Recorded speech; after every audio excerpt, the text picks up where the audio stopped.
今日キャンプをしている人は意外といます。撮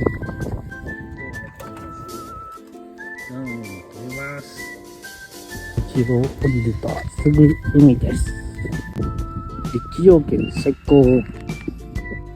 炊飯場の道を歩いていくとサザンカゾーンが見られます。サザンカの花がきれい。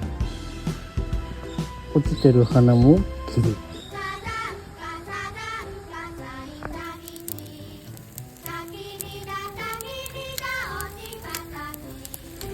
すき焼きです。